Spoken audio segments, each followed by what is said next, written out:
আজকের এই ক্লাসে আমরা যে এক্সপ্রেশনটা ব্যবহার করব খুব সহজে, তোমরা অলরেডি বুঝতে পেরেছো যে এই বাক্যগুলো কী ধরনের বাক্য, কতটা গুরুত্বপূর্ণ। কেন? কারণ ইংলিশে কথা বলতে গেলে আমাদের বিভিন্ন এক্সপ্রেশন আমাদেরকে শিখতে হবে, যে বাক্যগুলো খুব সহজে যাতে ইংরেজিতে বলতে পারি। দেখো এখানে কি, সে যাই যাই বলে গেল না, তারা করি করি বলে করলো না, বৃষ্টি আসে আসে বলে আসলো না, সে বলি বলি করে বলল না, চাঁদটি উঠি উঠি করে উঠল না। দেখো, একটা ভার্ব দুবার ব্যবহার করা আছে, দুবার ব্যবহার করা আছে, কিন্তু কিভাবে আমরা ইংলিশে করব? দেখো এর গঠনটা দেখো, খুব সহজে একটু দেখে নেব। ফার্স্ট টাইম আমরা কি করব? সাবজেক্ট ব্যবহার করব। তারপরে দেখো পাস্ট টেন্সে ব্যবহার করব। পাস্ট টেন্স অর্থাৎ ওয়াচ আর ওয়্যার যে কোনো একটা ব্যবহার করব।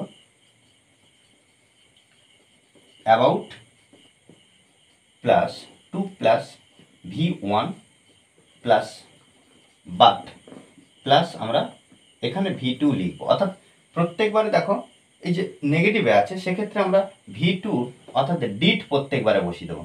কি বসাবো? ডিট 1। দেখো সাবজেক্ট, তারপরে ওয়াজার, অ্যাবাউট টু, আবার V1, বাট V2 অর্থাৎ ডিট বসাবো, ডিট নট, তারপরে আবার V1, যদি আদার্স ওয়ার্ড থাকে আদার্স ওয়ার্ড। দেখো এই গঠনে আমরা খুব সহজে বাক্যগুলো তৈরি করব। দেখো সে যাই যাই বলে গেল না, তাহলে এখানে লিখতে পারি হি অথবা she. He was about to, about to যাওয়ার কথা বলেছে এই verb, about to go, but did not go. দেখো এবার এই যে বাক্যটা আমরা তৈরি করলাম, এই বাক্য যে গঠন অনুযায়ী করেছি, সেই গঠনের সঙ্গে আমরা একটু মিলিয়ে নেবো। দেখো হি অর্থাৎ সাবজেক্ট, তারপর ওয়াজের মধ্যে যখন একটা বসছে, অ্যাবাউট টু ব্যবহার করলাম, তারপর দেখো ভার্ব 1 অর্থাৎ V1, বাট বসিয়েছি, ডিড এখানে V2 অর্থাৎ ডিড বাটের পরে, তারপরে দেখো নট বসিয়েছি, তারপরে V1।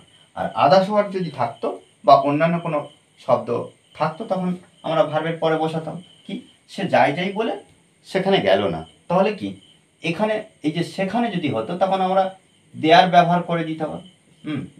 ওকে, তারা করি করি বলে করলো না, তাহলে এখানে আমরা লিখতে পারি কি,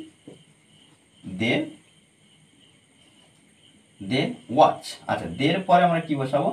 ওয়্যার বসাবো। They were about to do verb ব্যবহার করব, do, but did not do.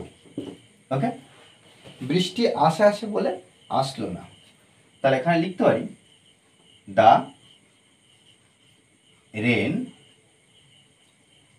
Was about two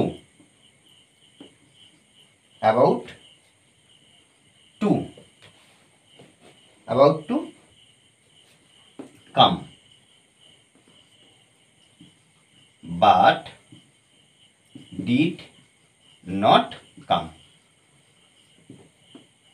ওকে, দেখো এভাবে কিন্তু আমরা বাক্যগুলো তৈরি করতে পারি।